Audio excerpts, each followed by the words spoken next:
Björn is an elopement and destination wedding photographer based in Hamburg, Germany. His work is deeply emotional and heartfelt. His brand is thoroughly thought out and aligned with his values and artistic vision. His work has inspired me and influenced my photography for many years. It is an honor to have him back on the podcast to chat about the importance of being very intentional as photographers as we build our brand and business.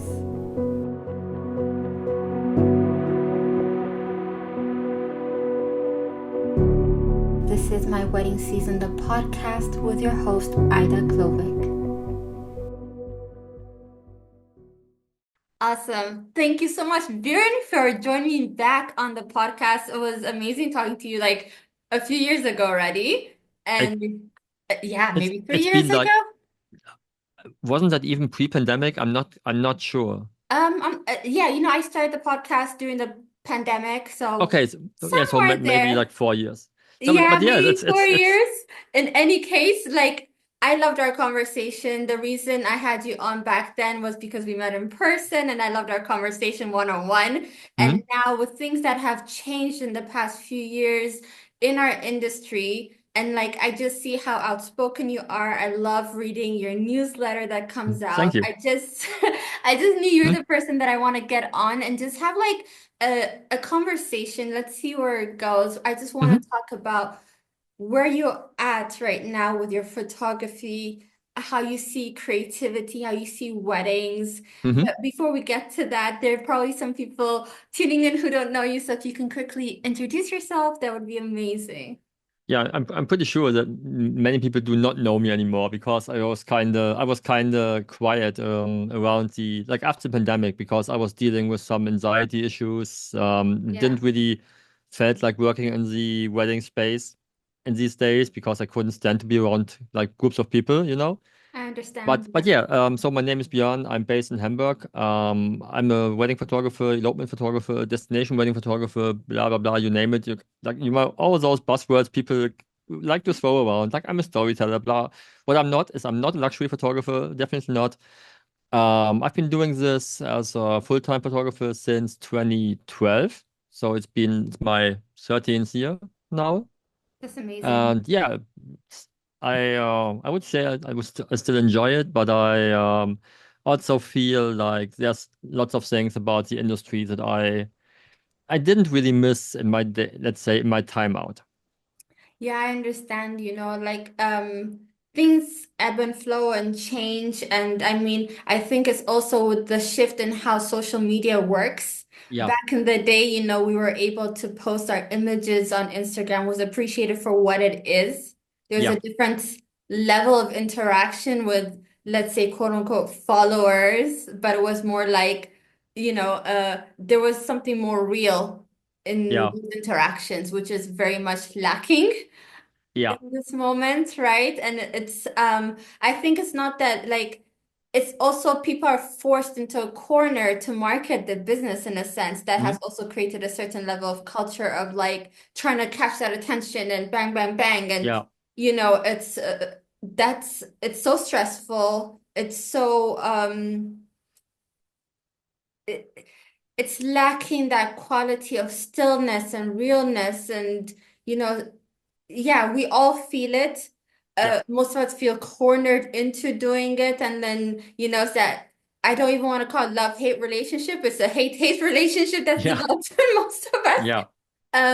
But yeah, I think that's a part of it. But from your eyes, like, let's see, like, when was the industry for you at its peak in your eyes, where you thought things were amazing for the most part, in comparison to like where you think things have fallen off a bit, or if you want to phrase it that way or not?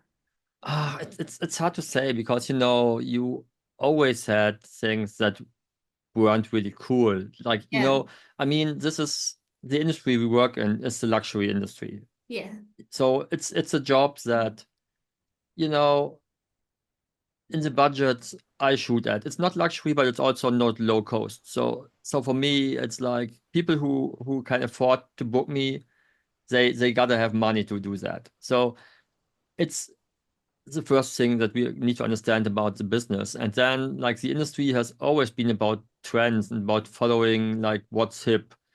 Um, and so I don't know if I would say there was a time when everything was cool. Like the time maybe where I was the busiest would have been 2017 to 2019. That was like like but also because for me so many things were new. So I started working really abroad.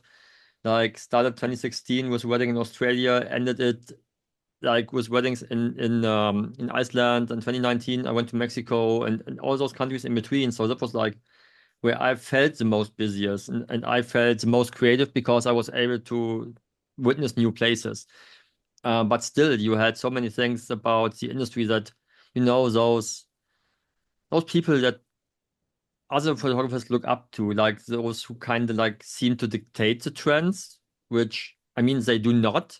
Like we just follow them. So it's basically on us, not on them. Like they're not the ones to blame. They just play the game and then others follow.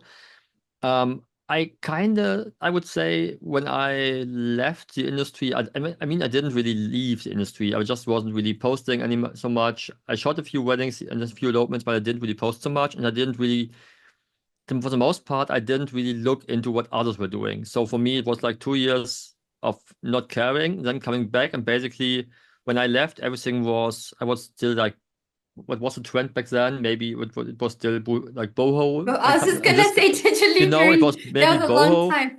And then you come back and everything is luxury. And in Yeah, between the I had Vogue style and the flap yeah, in your face. and Yeah. in between I had an idea or impression that in some way the industry kind of seemed to be a bit more inclusive. So I saw like LGBTQ couples, I saw like all kinds of like colors of people. Like you had POC people, you had like those Caucasian ones, you had Asian people, you had basically every range, you had every body type. And then all of a sudden now it's back to rich, white, thin, beautiful Mhm. people. We are like in the Western Europe, we are still pretty much biased by the US.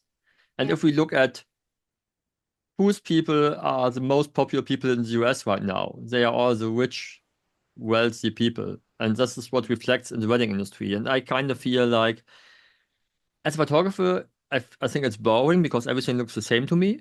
Hmm. And also, I feel like there are photographers who had a great style honed in, and now they kind of switched kind of fit in the luxury market. I feel like what's gone up. I mean, of course, from a business standpoint, it makes sense to maybe follow these trends because you get the bookings. Right. But I'm also feeling like this creative, this artist in my heart, and this artist kind of disobeys following trends. Like Hmm. I can't stand it. Like from business perspective, I understand it.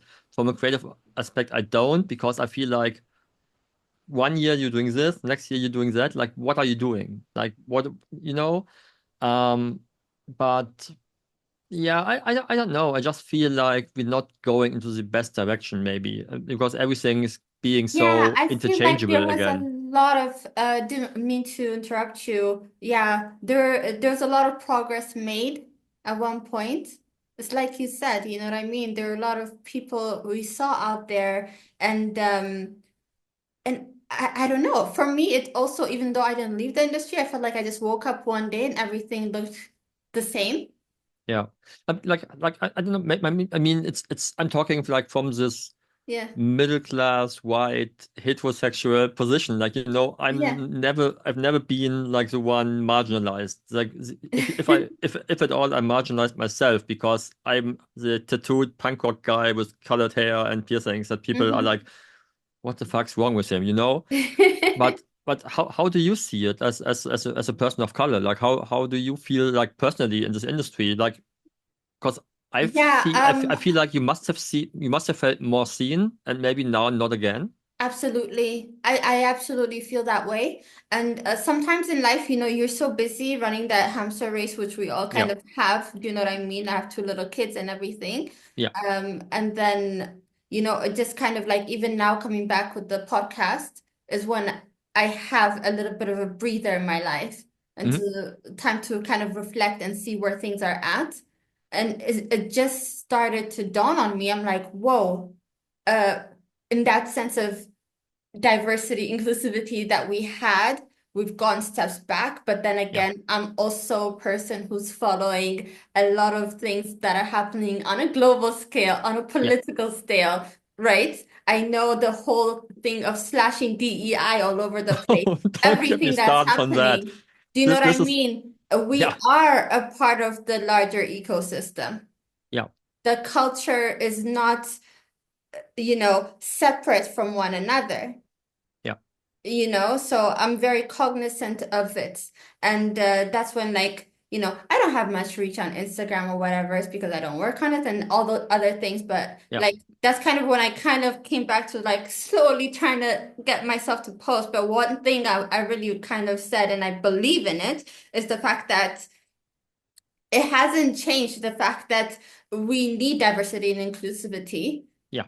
You know what I mean? It's No, not a trend that's supposed to actually, I feel like now we need it even more. even more, exactly. And the fact that, like, as photographers, it doesn't matter if we're necessarily niche down in wedding photography or not, but baseline as photographers, we even have more of a responsibility because Yeah. we are showcasing who the humans are, right? Exactly. And we It's need to it's take that it's seriously. it's interesting. At the moment, I'm taking part in a workshop by Jennifer Moher. She started like the film club workshop, and there was an interesting thought in one of the like we have like lots of discussions in chats and stuff like that, and there was the a discussion about how do we want our Instagram feed to look like, Mm, and one point that Jenny raised was like, do you want to have your Instagram? Is it like, do you see it as just like a sort of a collection of types of people like you took photos of? Like, see, I photographed these people and these people and these people and these people and these people. Or do you want like your feed to kind of have like evoke emotion or some sort of like a story or whatever? And I found it really interesting because with that sort of mind, you look at people's Instagrams and it looks like a collection of people. And the collection of people looked way more diverse 2 years ago. And now it's absolutely. like it's all black tie weddings, it's Hmm. designer dresses, it's tall, beautiful women.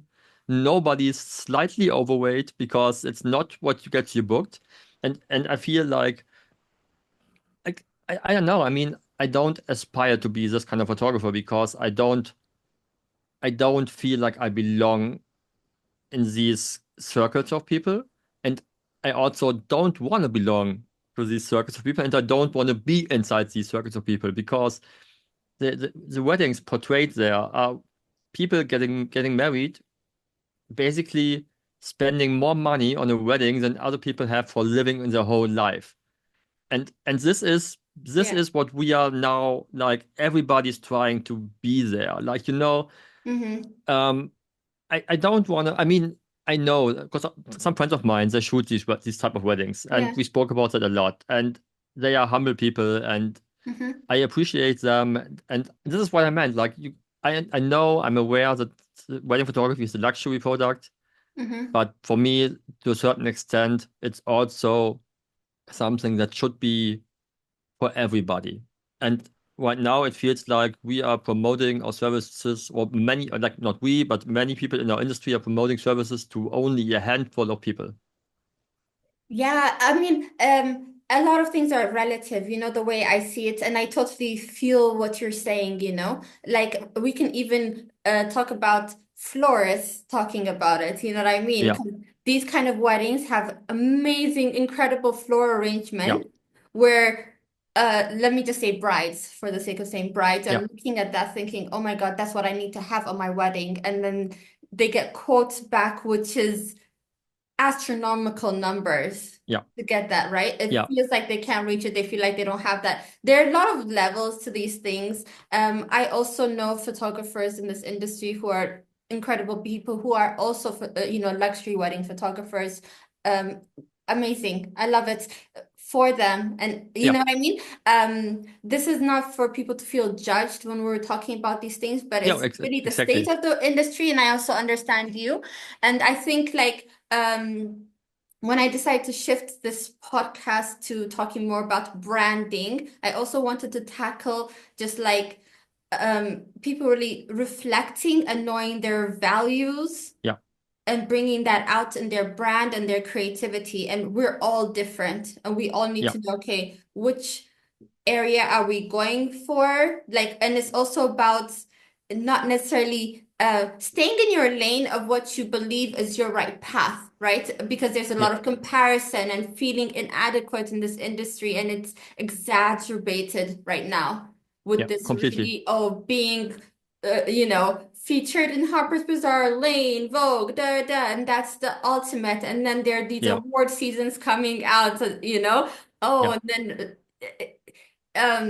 it takes the attention a little bit away from what's important for me, is what I feel. yeah, But yeah.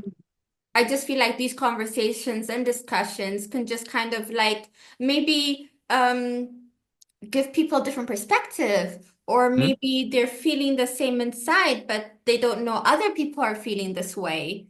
Yeah, I don't know, whatever the case, I just feel like just putting it out there is maybe just healthy for the industry. I think yeah. something's gotta give.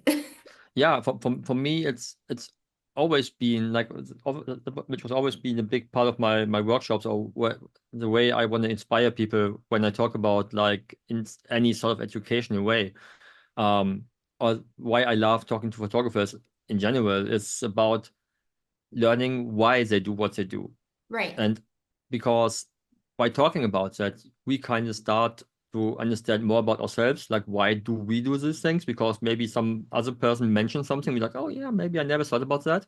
So maybe Mhm. that's could be my reasons, could be my why.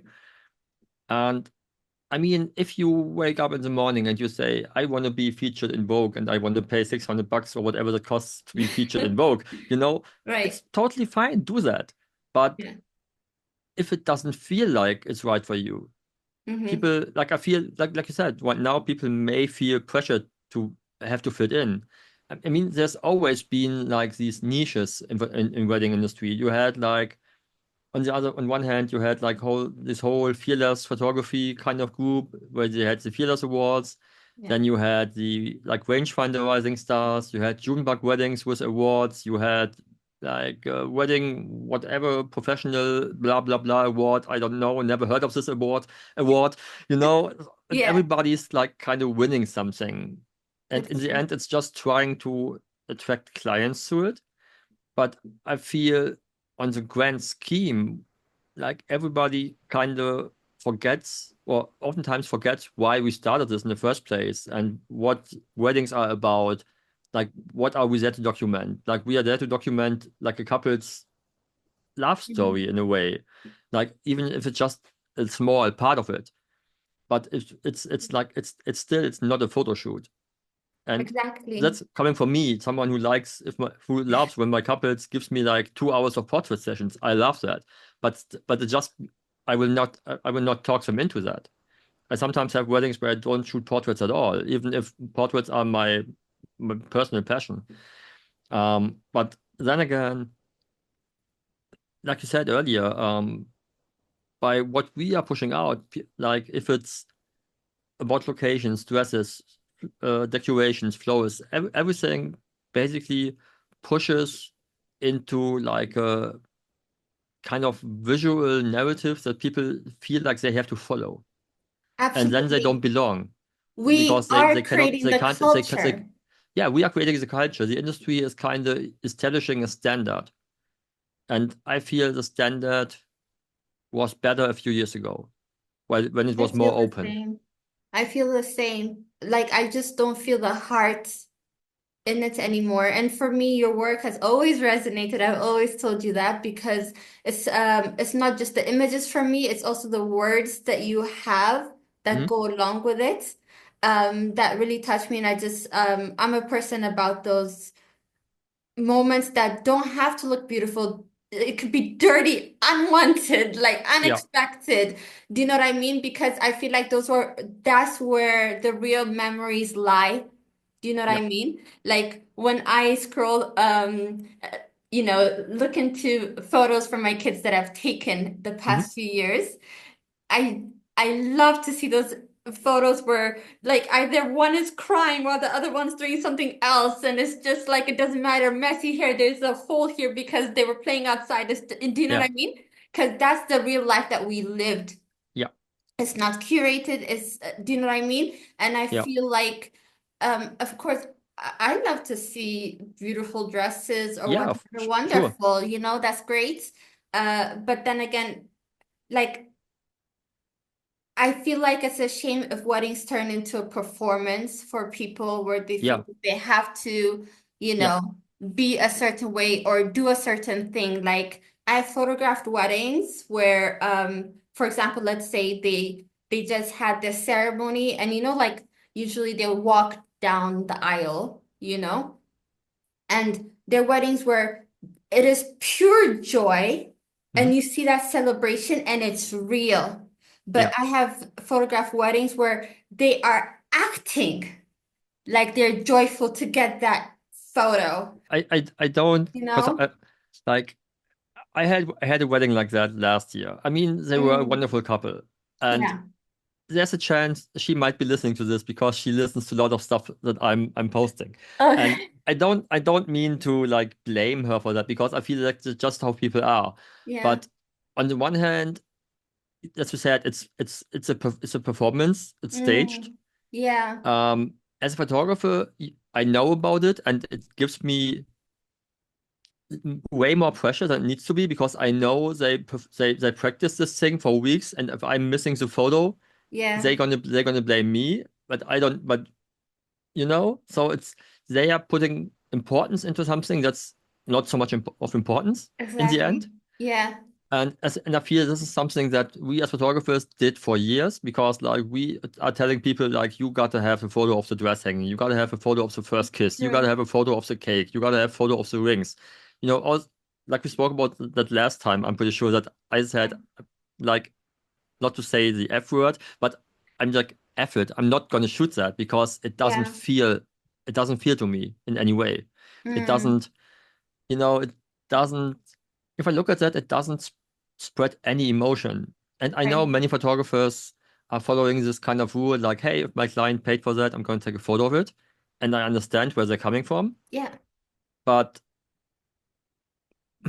I don't know. I It's just, difficult. it's I mean, for anybody watching, I am taking a picture of that dress hanging from the window and all these things. There are these never, expectations, and it's the never, ever business. again. You know what I mean? For like,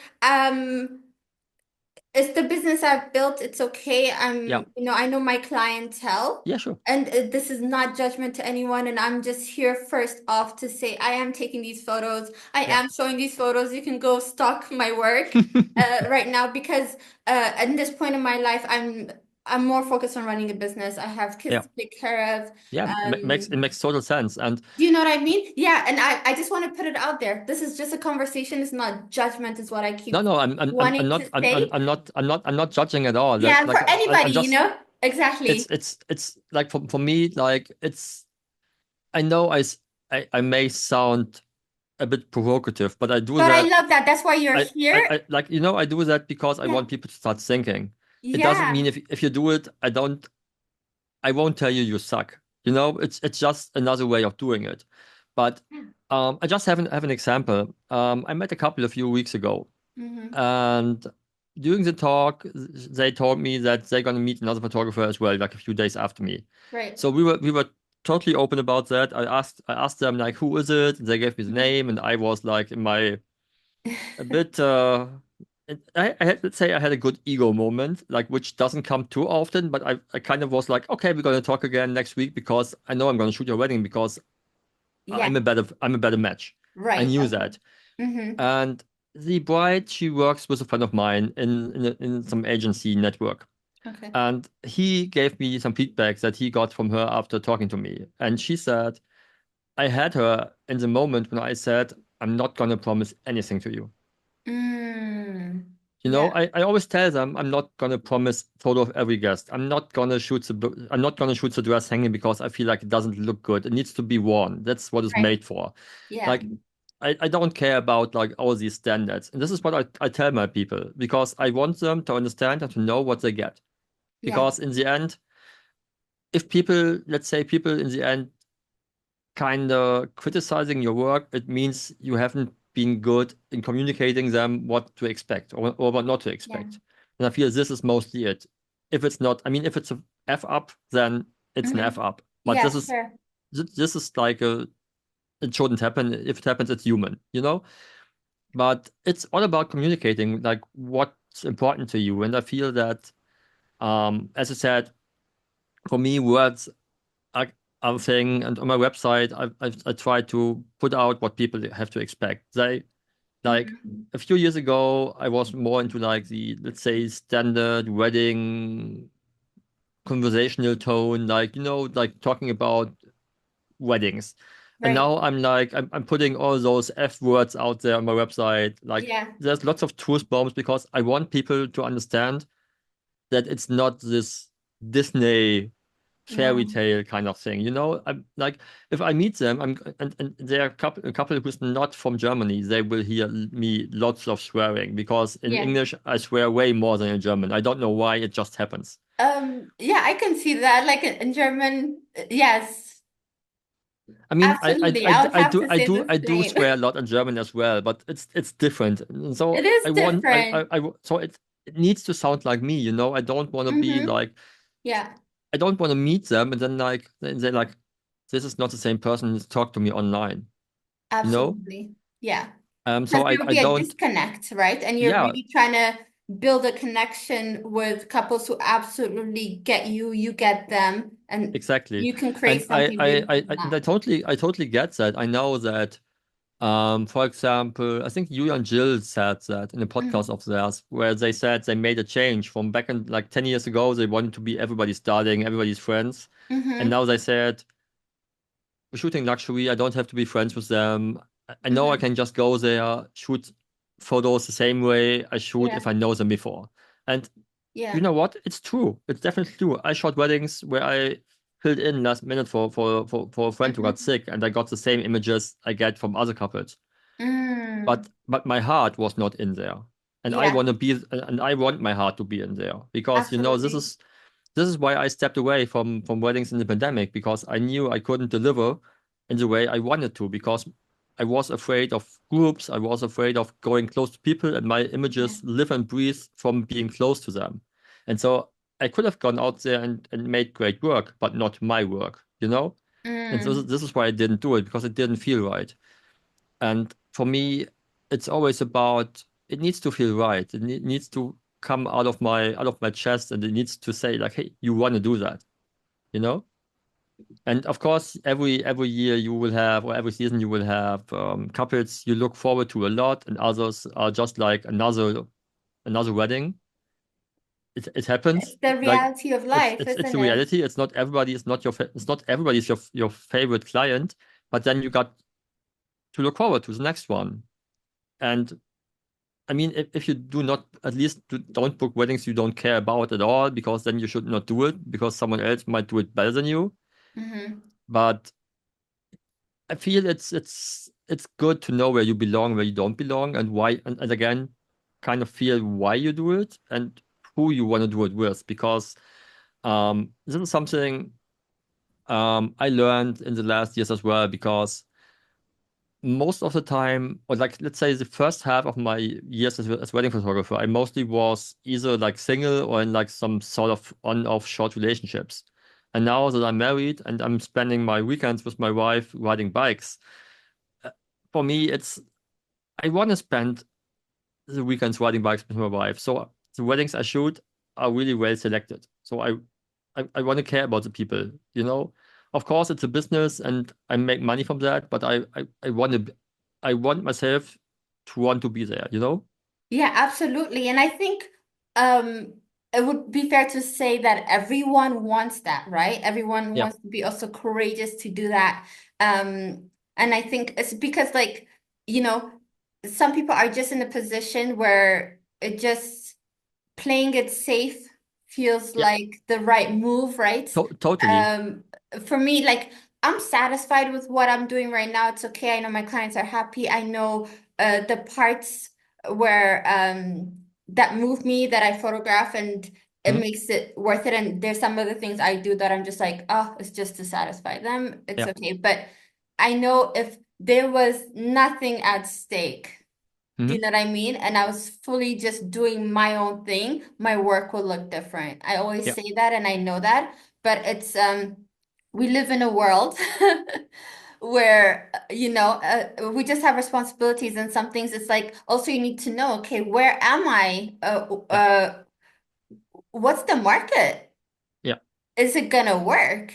Do you know what I mean? yeah. So I think being reasonable Complete. is good, but I think like I love talking to you just so that you can also challenge us to maybe, we might not be able to fully live out that creativity right Yeah, now, and maybe, but we and can step you a little and further out, right? exactly. For me, it's not about abandoning what you're doing and Yeah, saying like, you know, like I have this anti-capitalistic background, so for me, money was never a motivation. Which, to be honest, sometimes it's hard. It's hard to not care about money because we live in a capitalistic world, it so I is. need money to live. Yeah. And I have this constant inner battle, like knowing what's what would be the right thing to do from a business standpoint. But then again, the artist in me saying, "Nah, don't do that." A few years ago, I told a friend because he got all those inquiries for shitty, conservative, standard, boring weddings, like low budget. And I was like, why don't you just build a website? Because obviously you kind of know how to attract these people. uh, Employ a few photographers who don't want to be self-employed and just have them shoot this crap, you know? And I'm like, I know how I would market to those people, and I know how I would market to luxury people, and maybe luxury not, but I know how to market to certain people. But if my heart's not in it, I just I cannot do that.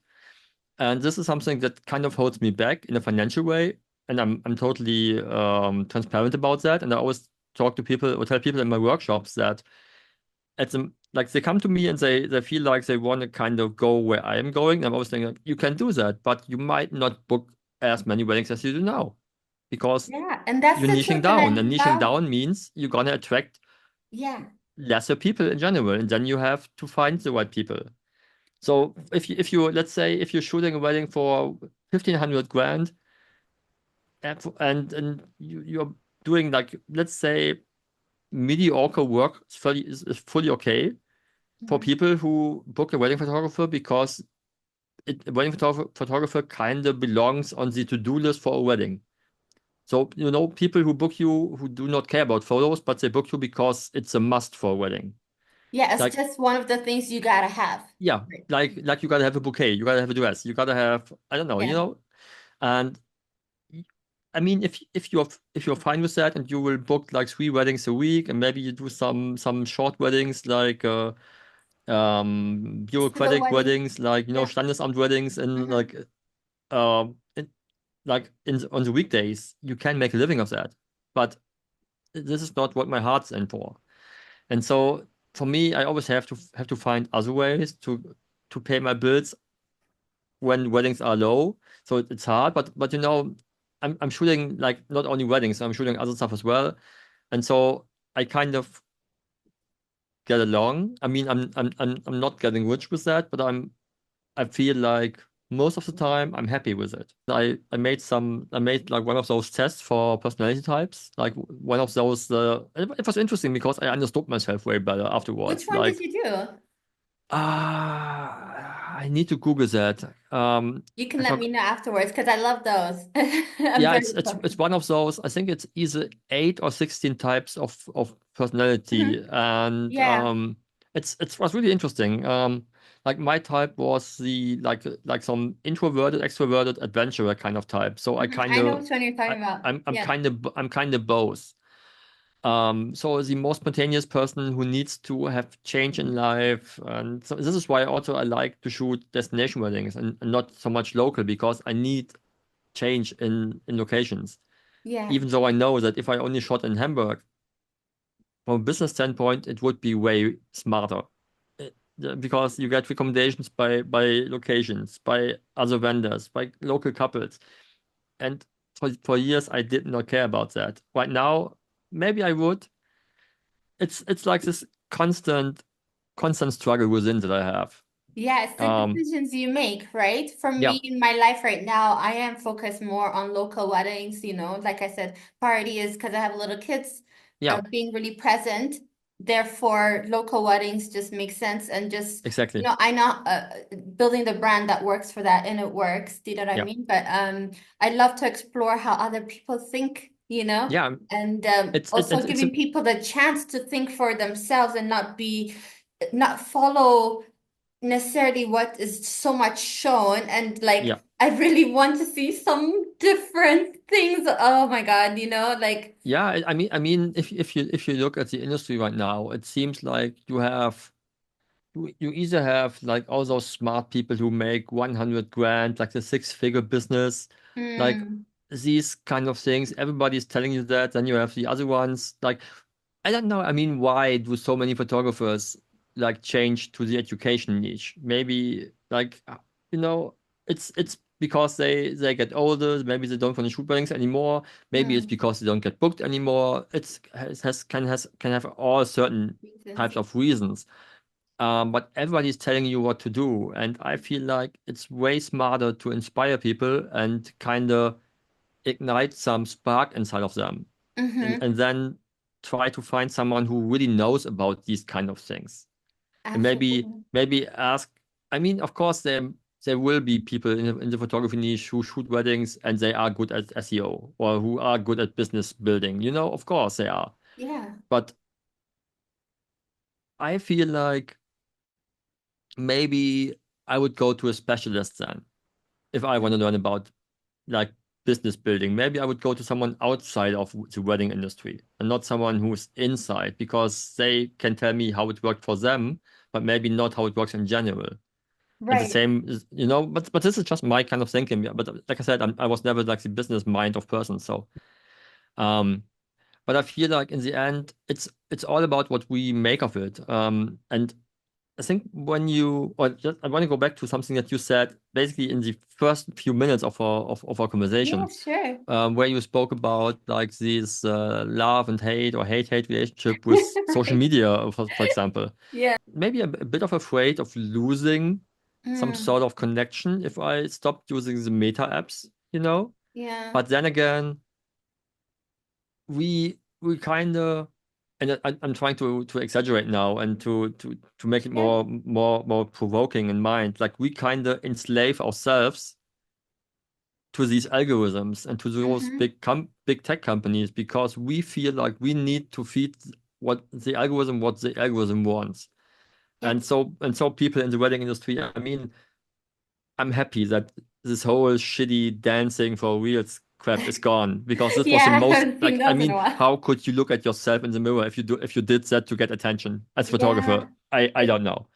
I mean, It's there's been rough like out there. It's been yeah, like, I always say people are, in their own situations, everybody knows, and some people are blindly yeah, sure. following. There's so many things to it. But the fact that we've been, as the powers that be Yeah, have gotten all these people doing all these things, like the fact that instead of focusing on our craft, the amount yeah, of time we have, we're paying with our attention, we're paying with everything. yeah. It's like you said, and it's how we all ended up here. Do you know what I mean? Yeah, I mean, the It's thing rough. is, I see that with my wife. She works as a social media manager for like a big Mhm. German private university. And we recently spoke about how much time we spent into crafting like an Instagram post or like a TikTok reel, like or whatever. And it's like it if we look at how much time we put into that and how much we get out and how short-lived it is, Yeah, it does not make any sense. no. Like, I sit here. like typing a caption for like an Instagram post that 70% of the people seeing it will not even read it. Mm-hmm. You know, it's Yeah. it's it's great that you said you love my words and going along with those, but maybe you are one of the handful of people actually reading it because I could maybe insult people in my captions and they would not know because I don't read that. Maybe I should Yeah. start doing that just to see what comes out of it. But For me, it's because it's it's one of the few things that are worth reading online. Do you know yeah, what I mean? Where there's but something real. but it's the thing is, like we kind of put ourselves in this position. Like we could have said, no, effort, we're gonna have newsletters, we're gonna have our website, other ways of connecting. Yeah. And then like, I mean, if we look at the next generation, that's gonna be our clients, Mm, the ones who spend their time on TikTok.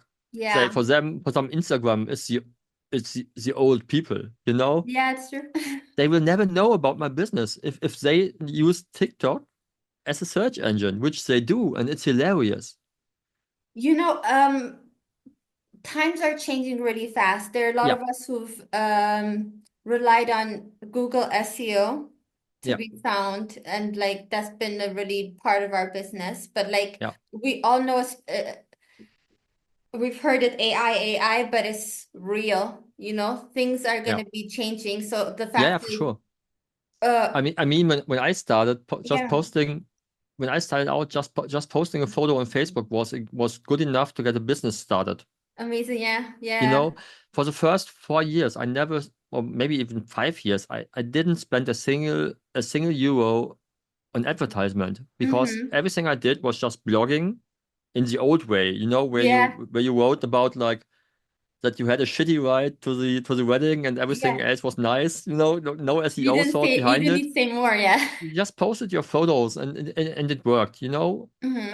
And now because SEO works, and if you know how to do it, and you're not just relying on ChatGPT to write the captions for you, then it works because otherwise it will all be the same as your competitor will have because they also use ChatGPT, you know? It works now, but I am really thinking we have a good 2, 3 years maybe. Yeah, but I don't feel that.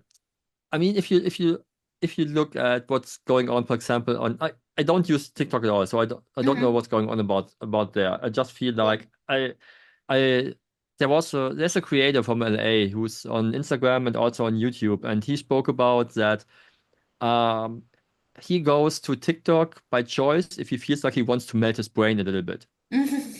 But then again, if we look at how and I hate this word, content is Hmm. shifting on YouTube, Yeah.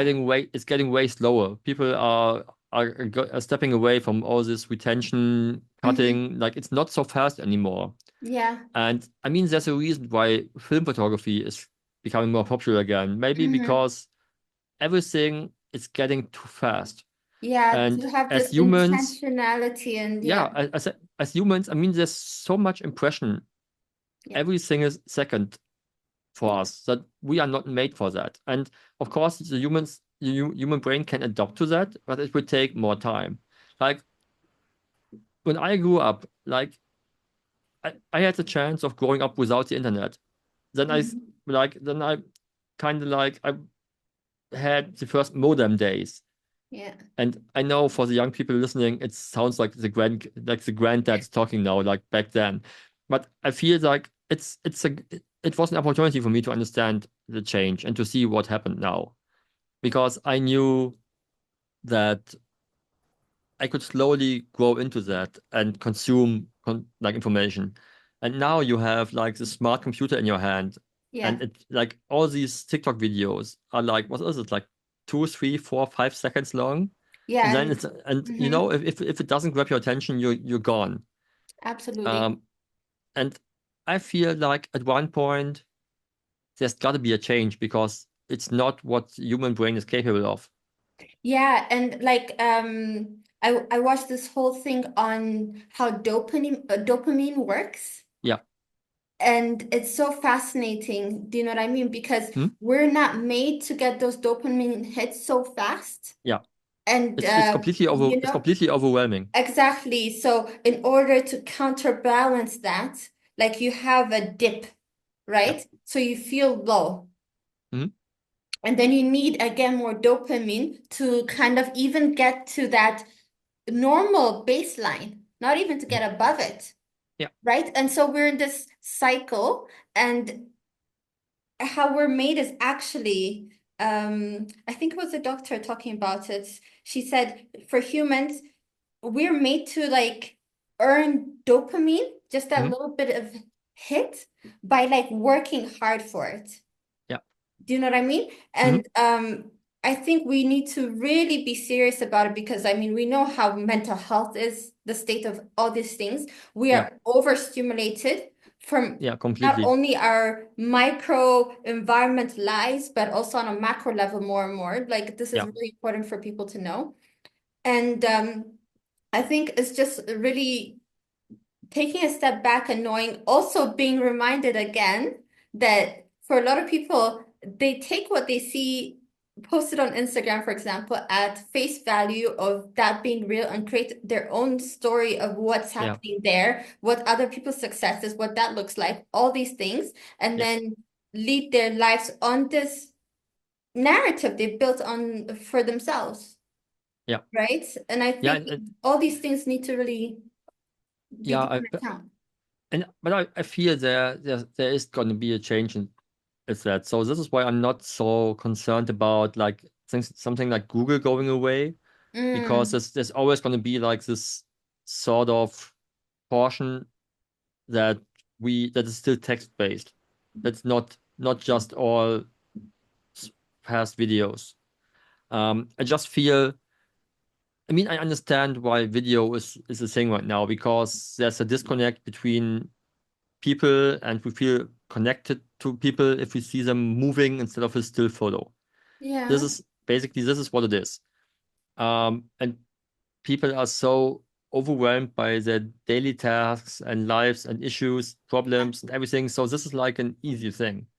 Like I had this like a I think it was like maybe 7 8 years ago, maybe no more, must have been 10 years ago, where I had like a conversation with a friend of mine. She was a female cyclist, and she was pretty like she got lots of likes on Instagram for every photo she posted, and she was getting a bit arrogant about it, Oh, and okay. she thought her worth was better than some other people who may not be as cute as she was, and Right. and I told her like. Do you realize that all these likes is coming from guys who likes these photos while they're sitting on the toilet having a poo? You know? And Mm, if you break it down like that, like right. when do humans use their phone the most? It's when Right. they're bored, you know? Yeah. And so once after that, you don't take it for serious so much anymore. Mm, And yeah. I feel it's the same now when I look at like I like to observe people like when I'm on the train, for example. Mm-hmm. And for me, it's hard to see like 10. You might know, like, I don't know, how old are your kids? Oh, they're 5 and 8. Okay, so not smartphone age yet. No, no, no, no, Great. no. Because I saw like 10 or 11-year-old kids Yeah. like sitting on the bus in front of me or in subway, and they were on TikTok, and how fast they decided this is not for me. I was like, I didn't even see the picture. Right. And this is like I don't want to play this game of trying to get attention, like, because if it's like I'm a photographer, and I like photography, I love photography, and this is my business, but my business is not sitting at home trying to come up with hooks that kind of gets into people's minds, you know? Yeah. I mean, of course, when I write a newsletter, I try to find like a subject that kind of gets people like curious in a Interested. way or Mm-hmm. interested. But Mm-hmm. in the end, I want to write an email that I myself would want to read. And I Absolutely. and this is and I feel like there's always gotta be more people like me. And if my favorite client would be a person like me, just with a little more budget, then it's nice. And the people I attract, they kind of relate to that. And so this is why it works for me in a way that um I get the clients that I want, and they mostly most of the time they have the budget or they adapt the budget. It also happens, which many people oftentimes feel like it doesn't happen, but you just need to talk to people and tell them, hey, if you really want me, you got to raise your budgets. And most of the time, or oftentimes for me, people do that. Yeah, and that can only really happen when you have something more unique to offer than someone else Exactly. that they can get, right? So, Exactly. and the more, I would say, the more you are yourself, Yeah. Yeah, the you gotta be more, your yeah, they can't you really gotta find be it somewhere yourself, else. and you got to be honest with them. Like do I care about them, or is it just a business for me? Like, I Mm-hmm. mean, the caring is part of the business, of course. Yeah. But is it like, do I honestly care, or is it just that I assume to be, or I seem to be, like, in like when I meet them and afterwards I'm like, I don't even know their names anymore, you know? Yeah. Like this kind of things.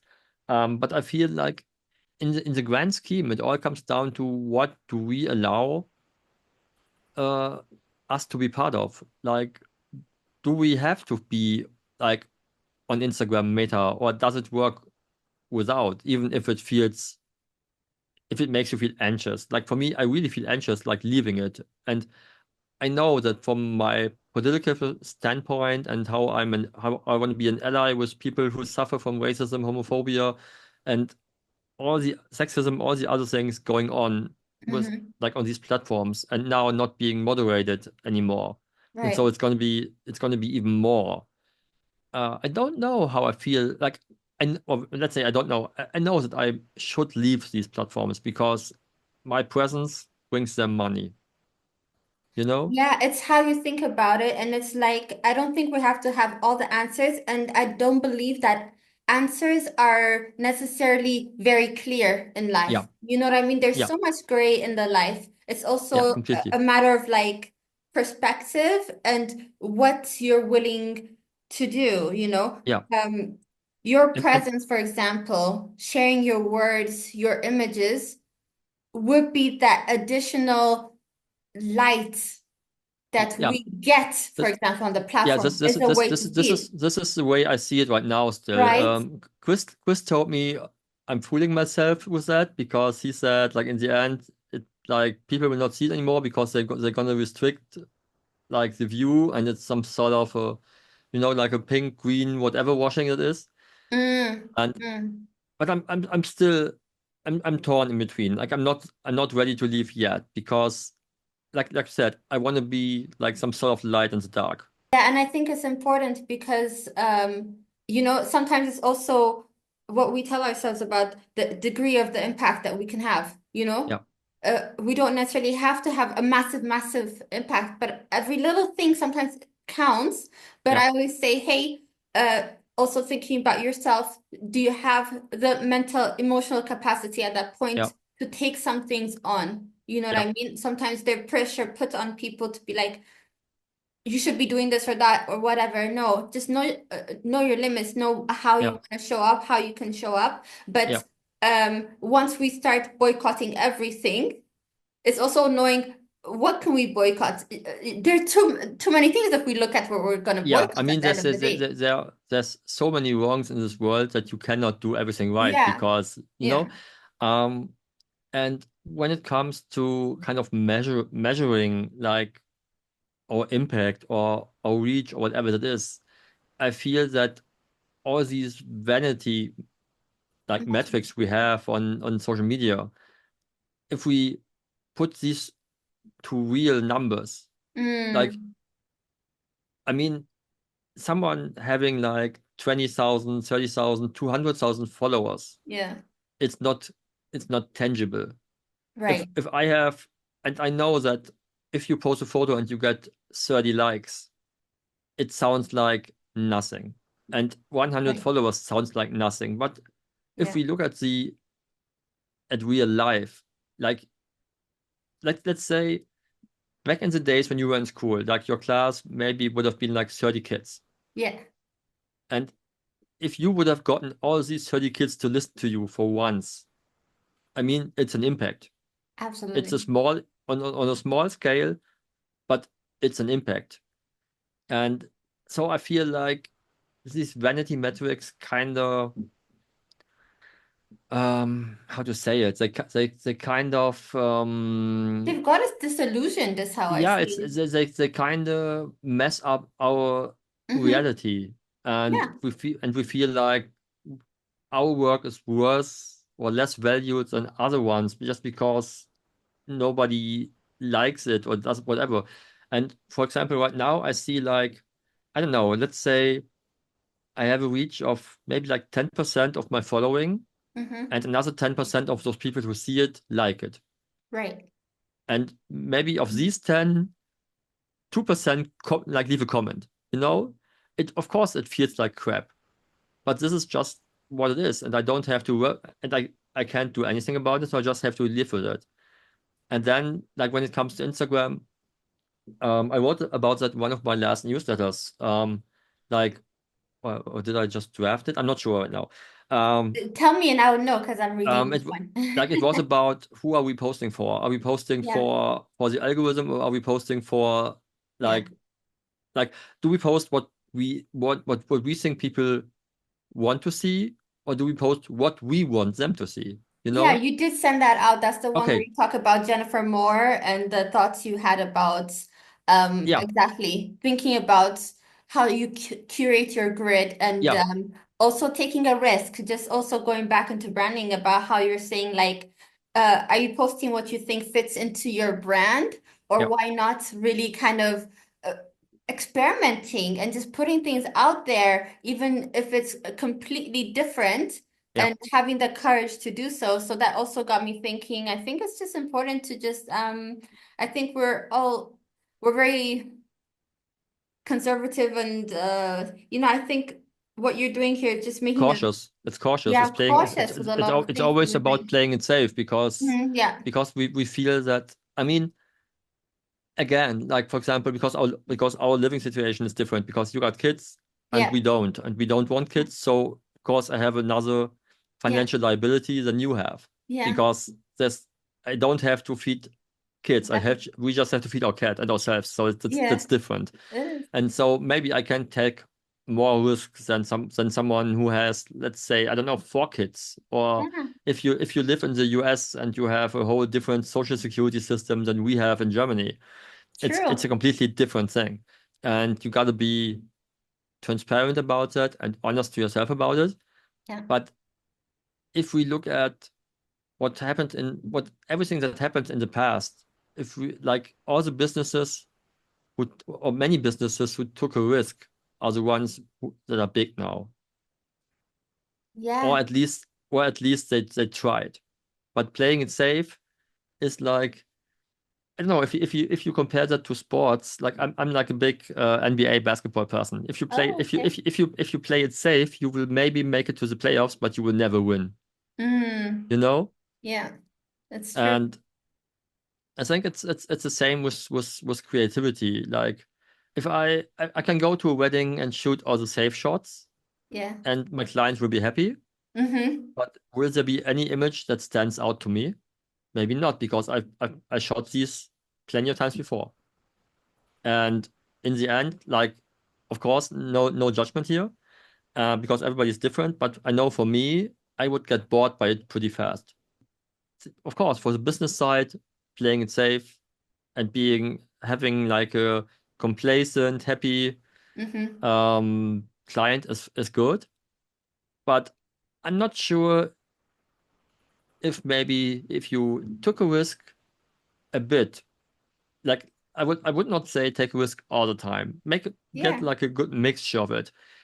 But I'm pretty certain that if you like take a risk and give your client something a bit more than the standard, they will be the more raving client about you, because they will tell people like that you gave everything and you got them something like exceptional and Yes, not, absolutely. and Like, I have to tell you, since our last conversation, the way that I shoot has changed, oh, influenced by our in conversation. what way? Yeah, different things. Like, I remember you mentioned back then, you're like, okay, you're not really interested in shooting the plate that's served, the dinner plate, as it's looking pretty, but Yeah, like the finished with the forks on the side and like, you know what yeah, I mean? That shows the food was yummy and it was eaten. Do you know what I mean? That tells more of a story yeah, than that plated, beautiful. Do you know what I mean? yeah. So actually, it's every time I'm on a wedding, even my husband, he's there, and I'm like, I'm doing the Björn shots, you know? And it's just those little elements. That's not the only thing where in this whole gallery of shots that I'm doing where I know, okay, this is my safe shot where they're gonna want it, but Yeah, what's gonna be that alternative shot? What's gonna have something more to say? Just yeah, adding that in there has, I think, just created something more. Do you know yeah, what I mean? Also for me, where it's kind of like it makes it more fun because we are on many weddings and then year in, year yeah, out, where yeah. I'm Just searching for Easter eggs, yeah, here and there, just trying to trying find something something. different, Yeah, trying to see, oh, what would it look like if this was more like street photography? What yeah, would it look like if I'm trying to play a bit more with the shadows and like, or something that's happening there, but's happening here, yeah, expanding my mind, my creativity, you know what I mean? yeah. That's what's kept me in the industry. And Hmm. that's what I spice up and put in there, you know what I mean? Uh, for me, I'm also in a position that I can't share too much online. Welcome Germany with our privacy Yeah, Datenschutz stuff. Do you know what I yeah, mean? So yeah, I can't really. Oh, most of the stuff that I'm able to show is just from the couple. yeah. And it's fine. It gets the bookings, but in the background, what I know I have delivered to my clients and what they get, and Hmm. the feedback later on is kind of like, oh, oh, that was interesting, and you captured things we didn't see. So I think it's just also um reminding people there's way more than what you're seeing being Yeah, put out there. Try for yourself, right? yeah. And I also feel like I've been thinking about that recently a lot. Like how many photos in the end do people really care about? Because like, Mm. you know, as a photographer, I want to like I'm big on this whole like I want to tell a story. I want to tell the story of the day, blah blah blah, and I enjoy that because I come from a from a cinema movie passion background. So Right. I love watching movies and I love to see stories being told. Um, then I took a look at state of the industry right now, where again this is because of the luxury editorial kind of trend. Everything is more like content and not really like memory driven. So it's more about like what kind of piece of content can I shoot instead of what can preserve a memory in a way. Yeah, I yeah, mean, or not the that, vibes. Maybe you can talk about that because I did like reading your thoughts. Did pause you in your tracks? Because I yeah, mean that is we do see that, yeah. I like mean, in the end, I don't know. Let me finish the other thing yeah, first. okay, and then go So back and contextualize what I said about that. yeah. So I was thinking about like how many photos do we need? Like how many photos? Like I still give my clients like 500 to 700 photos, and in the end, I know there are many photos in between that they will not care about at all. In the storytelling approach mix, it makes sense, but for them, like one of some of those or many of those single photos will not make any will not have value for them. And I might curate photos out that might have more value for them because I chose for a different photo.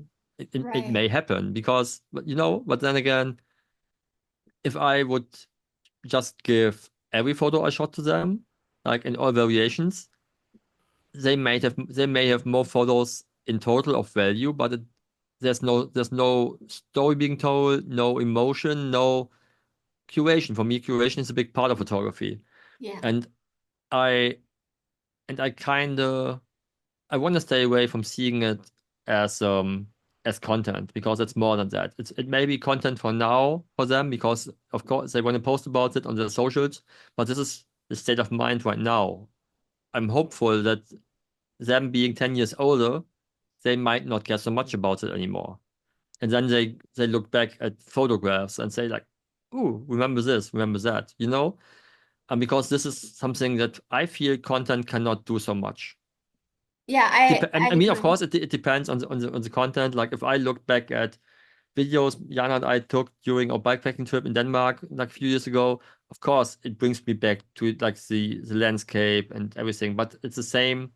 The photo can do the same. It's just not maybe, it depends on how I see it, how I value it. So I just sometimes feel like the word content kind of devalues photography because it's just like, it's Yeah, again, content is for it's consumption in a different way. yeah, and like a quick entertainment consumption. Yeah. Like I'm bored, give me content. Mm-hmm. You know, Yeah, I there mean, is a what does the difference word what actually. does the word content also mean? Again, Mm. dopamine. Um, Yeah. but yeah, this whole vibe kind of thing. I mean, I get it that it seems to be like a buzzword right now. It's the same as storytelling was a buzzword a few years ago, and maybe maybe this whole thing I wrote about in my newsletter about like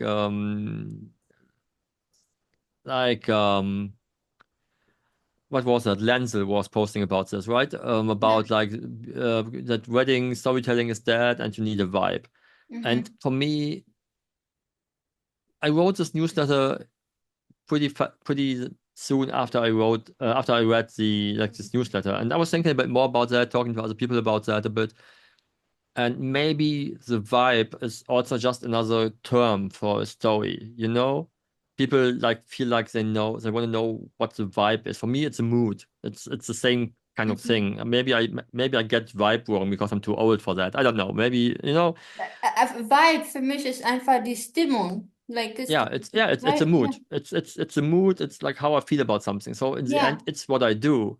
I just Mm-hmm. feel that I mean, it's this bullshit tactic of sorry, I You're managed to fine. not You're allowed I to cuss. managed to not swear so much.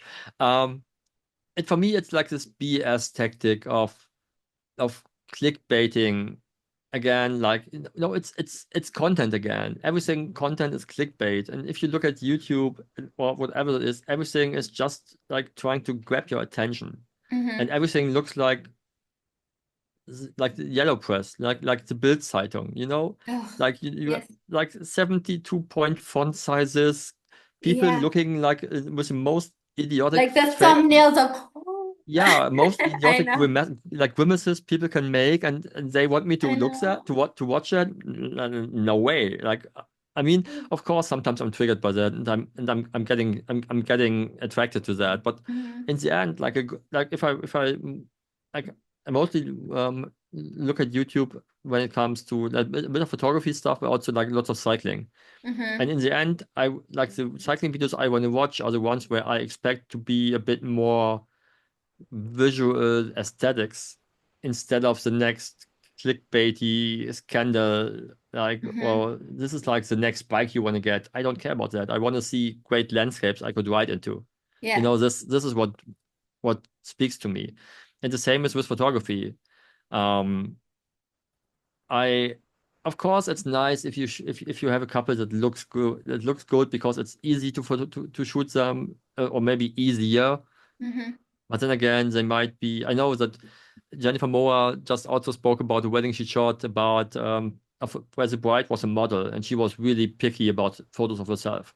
And so Yeah, like the it's angles and like being yeah, very they straight. because they know themselves in and out on photos. Right. And this can be even like a bigger pain in the ass than let's say like a slightly overweight person who's picky about themselves. Yeah. But the general mass of photography of photographers will think, oh, the model, it's nice to shoot them because they look great. You Right. know what I mean? Mm-hmm. And the same is like, of course, it's nice if they wear a nice dress, but does the dress evoke any other emotion than a less beautiful dress or like a less provocative dress or whatever that is? Yeah. I feel like I don't know. I would love to see the wedding industry be less about, and now it's crazy to say that because photography is a visual thing, but Yeah. I would love it to be less about like priority aesthetics first. Aesthetic. You know, like it doesn't like in the end, we're trying to preserve or conserve emotion for them. And they could wear like a trash bag and it could still be emotional, you know? Yeah. So it doesn't matter so much. Of course, it looks nice, and maybe it's more fun to shoot these and edit these, and it's easy to shoot. And okay, like I don't know, it's like a few years ago, people were all about this destination wedding thing, and they told you, Yeah. hey, if I have to shoot a wedding in, I don't know, name any crappy, shitty standard city in the world, or if you go to, let's say, I don't know, to the beach in Mexico, and they're like, of course, it's easier to shoot there Yeah. because you may have to deal with less distraction or may have everything is cleaner anyway. Yeah. It's like if you're shooting a wedding, let's say, and your editing style has a certain color scheme to it. Of course, it's easier if you shoot a wedding where everything's matching your aesthetics and colors instead of everybody's wearing what they want, you know? Oh, right. But it's because of course I have a hard time. Like if I'm coming from the movie direction saying I want to have this like 60/20 rule, like of course it's not working on a wedding day because everybody's wearing what they want and I cannot tell them Yeah. wear something else. Of course the couple they can tell them, hey, Dress code. the dress code, but I hate dress codes on weddings. I want to. I mean, do you invite those people there because you want it to be like a staged thing Mm-hmm. again, like a performance, or do you want them there because you love these people? Yeah. You know, if Yeah. if if someone comes to a wedding and they wear, I don't know, and they wear like a jeans full of holes and a dirty t-shirt, I couldn't care less because they are there because they want to be there Yeah. and people should appreciate them being there. But I Mm-hmm. feel like weddings, it's all about performing and kind of fulfilling expectations. And It this is is the for a same lot of thing where people. our couples get into stress because they have to fulfill expectations of their families, of their friends. Mm-hmm. I shot a wedding last year where she was really in the like part of the Hamburg cuisine culture. So everybody Okay. expected the food to be amazing. And Yeah. she was stressing out so much about that because she Yeah. knew that people expect the best food they will have all year. Mm-hmm. Mm-hmm. And I was always telling them, give them something to eat, Yeah. whatever they, That's it. Finished. Finished. and Yeah. I mean, how can I expect people like, with a dress code? Like, of course, if you are like shooting in luxury again, maybe your guests will have the same budgets. But I mean, you have weddings where, again, I shot a wedding last year where one of the high school teachers of the bride flew in. She had like a 48-hour travel. Yeah. Like, how could I expect this person to adjust to a dress code if they spend maybe like a month or 2 or 3 or 4 months savings just to be Mm. there, you Absolutely. Yeah. know? I hear you. And I feel that there's so much pressure made to everybody, like from us, from all those magazines, from blogs. And I mean, we may not even be aware of it because we just post what we shoot. But of course, we have these we have people seeing that and they have expectations or they feel like we have expectations. That's better like that. For years, I have people who told me they were shy of inquiring with me because they felt they were not cool enough. And I Yeah. look at my portfolio and I was like, I shot so many people who are not cool at all. I just made them look cool Yeah. because Or they you, in the end yeah. they It's were just how in the you've end they were people captured like them, how they are, right? exactly. Mm-hmm. And they look cool because they they didn't stage. They Yeah. just were themselves. Or That's what I maybe or maybe it's because I made them feel comfortable around me and this is why they felt cool in that moment or whatever It's it is. exactly You that. I know? just want to stop you right there because it's like when I see the people in your photos, I can see that their guard is down. Yeah. They're absolutely at ease. Do you know what I mean? Yeah. And they're in that moment. And I feel like no matter what, when they look at these images, this could be years from now, maybe they're starting to even get estranged in their relationship or Yeah. anything. I feel like when they look back at these images, they could feel the connection that they had in that Yeah. moment. Do you know I, what I I mean? just It goes deeper. it is. I had a couple whose wedding I shot in 2018 or 2019, and they already divorced again, but Mm, both of them equally told me I can still use the photos if I want because they still feel what they felt when they see them. It didn't work out for them, yeah, but they are still happy with the photos because it's a great memory for them. yeah, And I feel this is first of all, a great way, an honest way to look at life and to look at your relationships, yeah. because in the end, not all of them work out. And I Hmm. have so many clients who maybe are not together anymore, most maybe not from the weddings, but from all those couple sessions I shot. Yeah, There's so many I'm still allowed to use, even if they're not a couple anymore. Um, but I think this is what it's about, to make a connection to people and to give them something that they can remember forever. yeah. And it doesn't really have to be perfect in a like photographic way, even though I try to be like that, Sure, yeah.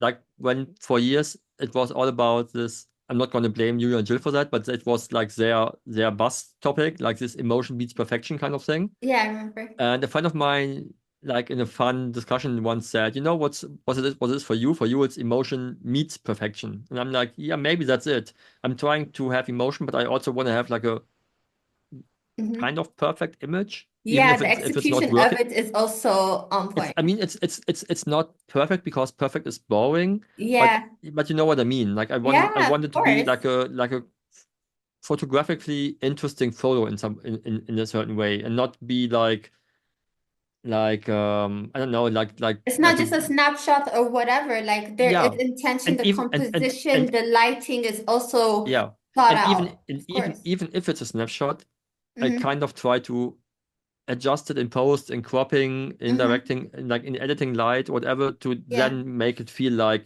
it's more structured. yeah. Instead of, I don't know, I forgot, I don't know which photographer it was. I saw a video recently, also of someone, sadly again from the luxury part of our business, where they were promoting a workshop about telling people how they shoot. And I got access to the gallery they delivered from this real wedding that they shot. And to be honest, I would have been ashamed to send this out to my client because it was just so much stuff was just like snapshots. It wasn't Oh, anything to it. There was these photos that I knew from Instagram from them, right. but in between, it was so much BS, so much stuff that nobody would need, from in my point of view. Because Yeah, it but did that's it, because also it coming because back. because because it didn't look like a photographer's work. It looked like snapshots. And I Yeah, that's what feel, I mean. It's a sliver of the story what we see posted online. yeah, Like we need to be cognizant of that, that there's so much behind that curtain that we are yeah, not aware of. yeah. And I mean, it's there's a big discrepancy also in cultures. Like I know for all the years that all those photographers from the US that I looked up to, I loved their photos. But once I saw like a full gallery, I was always like, oh, way too many photos because they all delivered like 1,000 plus. Way too much, Mhm. in my opinion. Right, Because okay. because it kind of overwhelms the clients, in my opinion. Because I feel like a big part of photography is also like curation of what you deliver. Yeah. And I know there's arguments for, I would rather give the client 5 photos or 10 photos to choose from the same moment so they can see where they like themselves best. But Yeah. then again, I feel like if they have never seen those photos, they don't know that there was a choice. This is You my know? absolute belief. I'm 100%, that is my opinion as well. Also, when some clients ask about how that looks like, what they're gonna get, and I'm Yeah, like, part of the service, what I'm doing for you is I am gonna curate the yeah, photos. I am gonna pick the ones that I know you're gonna love. yeah, And I want you to trust me yeah, because it needs to make sense. Like I'm already when I'm choosing photos, I'm already curating, I'm editing, I'm going over and then already clicking out. Yeah. I'm put it on pick time, shout out, and I'm going through the gallery and then Total shout taking out. Yeah. out because I really wanted to have this cohesive feeling. Yeah. Because they're not gonna miss the pictures I click out. I promise Yeah. you, any client watching this, you're not gonna miss it. Yeah.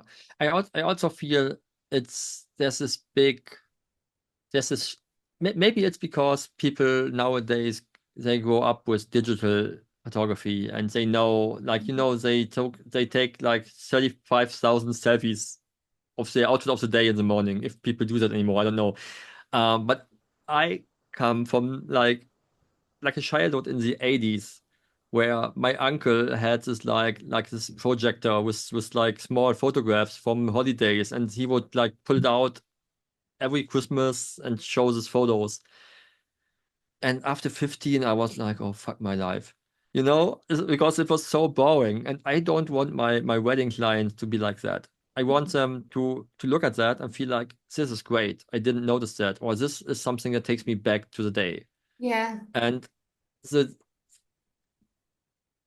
I know that because I do the same. Like in 2010, I was backpacking in Central America for like a few weeks. And I took hundreds of photos. And each year I would like delete photos I don't care about too much anymore. And just to narrow it down because it was way too much to look at. And now if I Right. look at it, maybe I miss something now because maybe I would have deleted another photo now than instead of last time. But it still tells the same story to me because I can remember everything. Yeah. And so this is what I mean. It's about preserving memories, not about content. If I want to give them content, I will give them all the 3,000 photos I shoot, I put them through Imagine, let them edit, and give them everything. And I Yeah. don't, I, and my work would be over way faster. So, but for me, like not doing curation, for me, is just being lazy. Yeah. And I, I love being lazy at times, like every human does, I believe. But I want, like I don't know, maybe it's because so many of my clients are photographers themselves or creatives themselves. They know what curation means and they know what they need and what they want. Actually, I had this couple last year, and that was so funny because I loved what they said. It was him, not her. He said, or he asked if it was possible for me to deliver the gallery in two parts. Like Okay. maybe one now and maybe another one in 6 months because he's like maybe it's fun to see something more from the wedding like 6 months after, so I can see new things. That's so interesting. Wow. And Yeah. and I never thought about that. I was like, ooh, I should maybe suggest that to pick time to make it a feature. Like, hey, this is can I upload something and you send it out on a certain date? That would be amazing, you That know? would be cool. I've never thought of something like that. Yeah. Yeah, and never because normally people ask you, hey, can I see my photos the next day? Yeah, like where are they? Like, and I loved it so much that the whole way he approached it was different, He Yeah. like he didn't want it to be over. Like he wanted to be reminded like 6 months from now. And that was much nicer. And Yeah. of course I know Even I can building send that them like anticipation. Yeah. yes, yeah, and the whole much better value for that. And of course, I know I could do like an anniversary email sending them like the gallery again, but then again, I don't do that because what if they parted ways and you remind them of, Gosh, I so never thought that far, but it's possible. Hey, it's that's possible, yeah, because sometimes you wouldn't know that. And it's true. yeah, but I mean, there's so many ways of doing things. And I feel this, maybe this is because we're already talking for 90 minutes and I don't want people to get bored. Yeah, no, no, I know that. I Maybe, just like because I maybe, wanted this conversation to flow because I feel like that's when these kind of gems come out, yeah, totally. Yeah, But I I know just, I we'll just, I slowly just wrap felt it like, up for sure. yeah, no, I just felt like maybe that would be something like to Yeah, leave people as a final thought with. It's yeah, about that not everything everybody's doing has to be the right thing for you. And there's one of my favorite bands back from my punk and hardcore days. It's a band called Bane. And they have a song, and it has like one of the lines in the song is reasons, not rules, make us strong. And this is what for me is such a mantra in my life. Like I do things because I have a reason to do that. I do not drink alcohol because I have a reason. I do not smoke because I have a reason. I do not do any drugs because I have a reason not doing that. And this is like, well, in my business, I do things a certain way because for this and that reason. And the same with clients. Like if I meet a client for a talk, I want to take time. So I will meet them and talk to them for 2.5 hours and not talk business at all. Just talk about whatever. And when they come to business, I will always like, oh, let's talk money later on. You know my starting price. Let's talk. Let's see if we are a good fit. Yes. And it shouldn't be about the money. And then I have people deciding for me because I do it this way. And they told me, yeah, because the other photographer we spoke with, he just promised us for an hour what he does and how Yeah. much it costs, but he didn't care about us, you know? And I would talk about everything with them, like, I don't know, about food, movies, lots of movies, music, whatever. And I have a reason for that because this is how I can connect to people.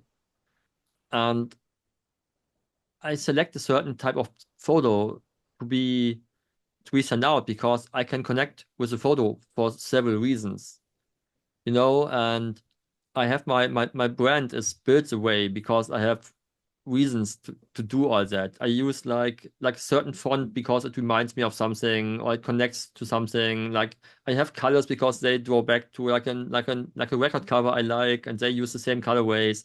Like these kind of things and all these things are connected.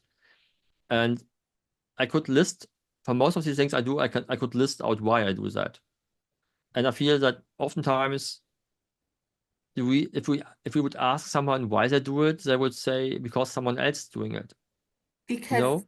that's what they think will make them successful. Like I Yeah, feel and like the deeper the reasons, the more you've thought about them intentional, you're so yeah, grounded, you're not blowing with the wind when yeah, things are kind of shifting left yeah. and right. You're I so mean, true to yourself. of course, it's not like a security or a guarantee that you're not looking sideways because of course, Yeah. like as everybody of us, I'm also on social media, and of course, I Okay. see lots of things I maybe should not see, or maybe I feel like, oh, if I would do it that way, maybe it would be better, Hmm. And I had like I don't know, maybe I have some photos where you could clearly see that I was maybe a bit too inspired by Ferro Risti, and maybe some things look a bit too similar to what he's Yeah, doing. I mean, it's okay to be inspired, and fair is It's pretty awesome. Yeah, but But we're not all it's immune. I think it's just maybe hinders us from falling into a trap of completely losing yeah, ourselves into exactly. It's something it's we like didn't even know. like a safe path again. But again, I feel it's good to understand why people are doing things, then think it through if it works for you, or how you can adapt to that. I would like my brand to be a bit more like the disruptor of the wedding industry. I want people to remember that. Like I want them to come to my website, my Instagram, or whatever, and they should kind of feel like this is different. And it You definitely know? is.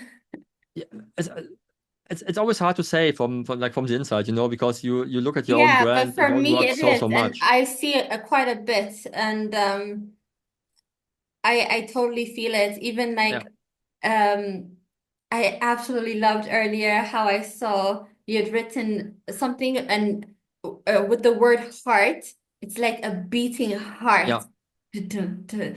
And I just thought, oh, Björn, it's those things. The thing is, not everybody might appreciate it, but those people who appreciate it, yeah. it hits hard. I actually had this for the heart still beating is also copied from a song from another Yeah. band.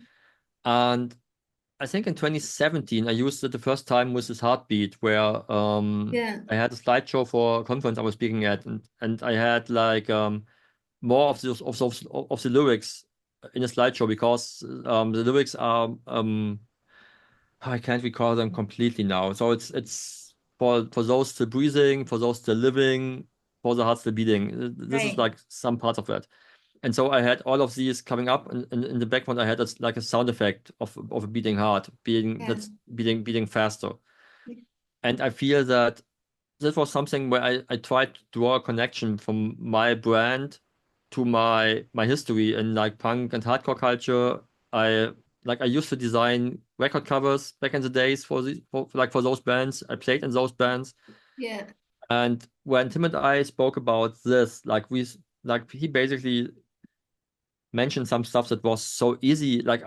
It was so simple, but I never thought about that. He's like, why don't you just draw even more connections to your past? And he was like, because he's also like from this punk and hardcore background. And he's like a tattooed guy, and he likes hard music, and but he's also like a designer at heart.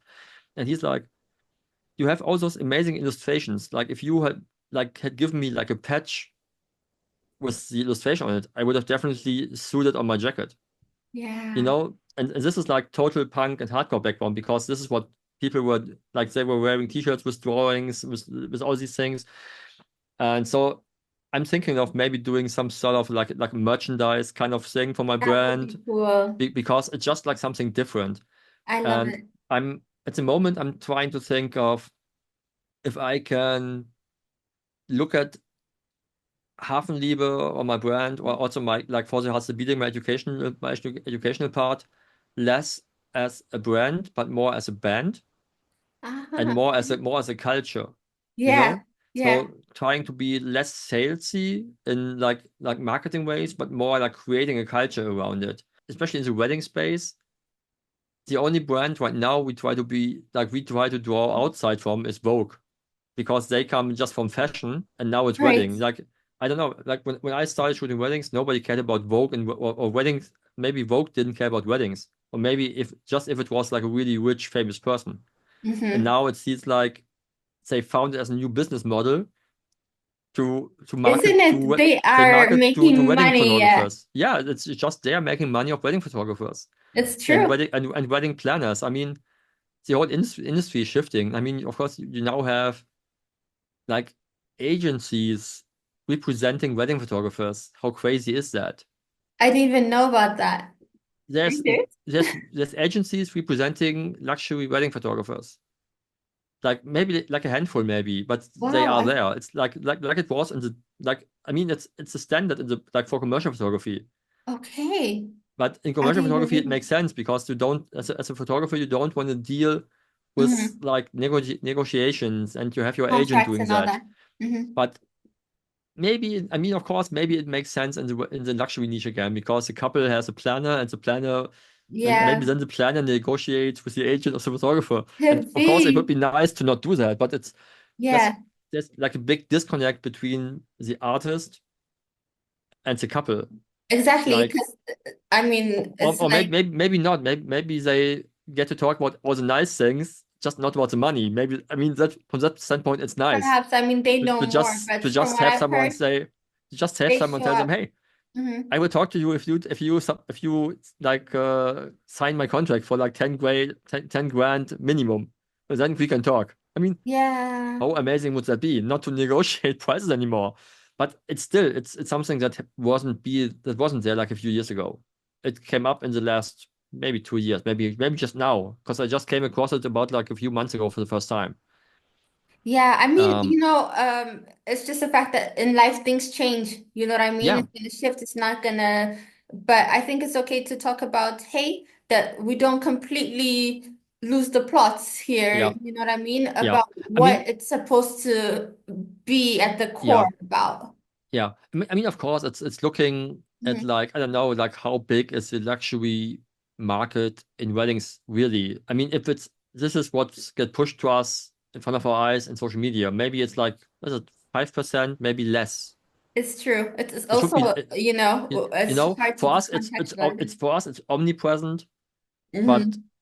again, as photographers, and I'm so guilty of that as well, we forget that our Instagram feed looks nothing like our client's feed. Like we follow other photographers, and I know that because most of my followers are other photographers. Again, we have to kind of refocus on what's important to us, and to always remind ourselves that what we see is not like a full like an average view on the whole industry, because That's there's so true. many photographers or weddings we never see, and we always see like the big names, and there's so many photographers that do amazing work, but they never get seen. And the same is with couples. There's so many couples getting married in cool ways, but you will never Yeah. see that because it's not being pushed out by algorithms. Yeah, that's And a fact. I No, think it's true. it's there's so much space in the wedding industry for basically everybody. That, like, I mean, as long as people get married, there's going to be a need for wedding photographers, and there's going to be a need for maybe like me and you, Yeah. as long as we are kind of relevant. Or maybe relevant is not the wrong word. It's the wrong word. It's more about as long as we understand how to find these people Yeah. or to make them find us better, you know? And In an ideal world, they're knocking yeah, at our door. and this is what Chris said about this whole Instagram metaverse change, and he's like, maybe if I want to attract people from the LGBTQIA uh, community, maybe they will not be on Instagram anymore these days because they don't feel safe anymore there. So maybe Yeah, they will go somewhere else. So maybe I want to go to the place where they are. where they are. That's true. Yeah, I mean, we talked a lot, which was really, really insightful. At the end of the day, I think it's really about photographers taking the time to not really be disillusioned by what they're seeing online and Yeah. really feeling the pressure of following one trend after the other. Or, Yeah, you know, I mean, the thing is with trend following, you will always be too late to the party, you know? Because once you can see it's a trend, the people who started it are already on to the next. yeah, And I'm not sure if you want to play this game, because you can only lose. Like like and just imagine, and this is like, I mean, it's 1 in a million chance, but what if you just did whatever you do, and in the end people will see this is a new trend, you know?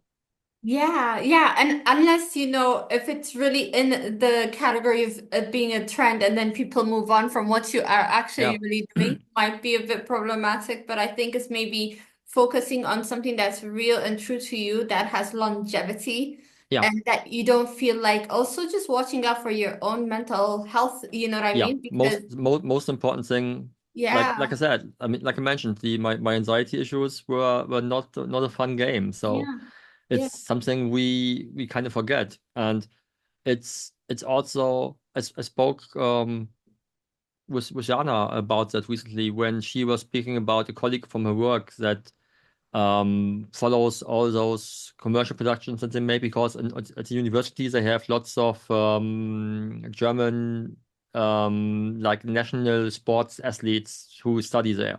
And Okay. so they have someone following them, creating videos with them, and she's like, "It's an interesting life." And I was like, "Yeah, it looks interesting from the outside, but then again, I mean, I can look at it from being like more active in this destination game, and I know how many hours I spent alone in hotel rooms and airports and all Yes. these things, and you're missing out on life of your friends, of your family, Yeah. like. And I know the next thing is gonna sound harsh, but while you documenting the love life of others, yours is going down the drain, you know? Mm, And so it's all about the reasons again. Like, why do you do things? How do you want to do them? And in terms of mental health and mental well-being, does it do any good for you, or is it more stressful? And if it's more stressful, maybe it's time to change something about it. Just to wrap it all up, I think it's the yeah. most important thing again is like to figure out why you do things, like what's good for you and what's not, and you can get inspired from others and maybe take some inspiration here and some here, and maybe copy something someone's doing, but do it in your own way, and do it in the way that feels true to you, and that and the way that it comes easy for you, because then it's when you enjoy it. And this is also what's going to be there in the long run because of, I can try to take photos like fair, but Mhm. not all the time, you know? Because then I run into expectations of myself and I want to be like that. And I cannot be that. Exactly. And I had someone telling me recently, oh, there's a few photographers who try to do what you are doing, and and I'm always telling to my wife like, hey, he's trying to be Björn again, but they are not. And I'm like, yeah, because they are not. I'm seeing the world like maybe no one other, and you are Yeah. seeing the world like no one other.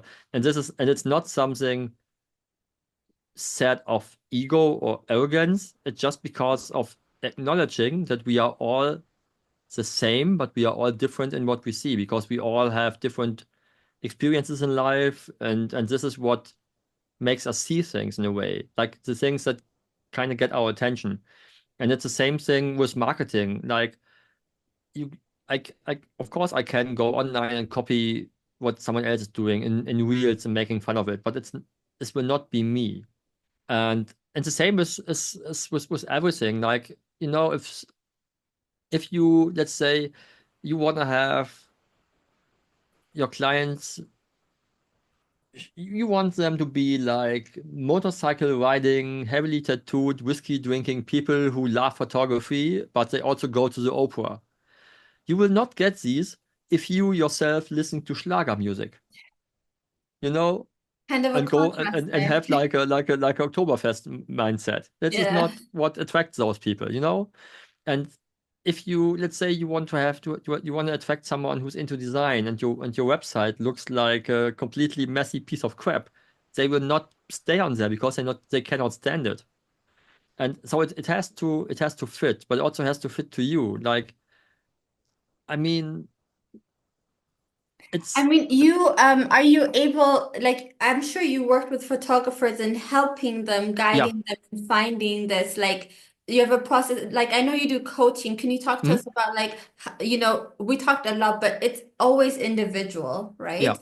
Yeah. So, yeah, So it's for me, the process would always be to there's two ways. I would also like either talk to the person first and then look at the work yeah, and see like what photos are they showing, what does it say to me? What does the brand say to me? Like, do the words on the website match the photos and do they match the vibe I get from the person?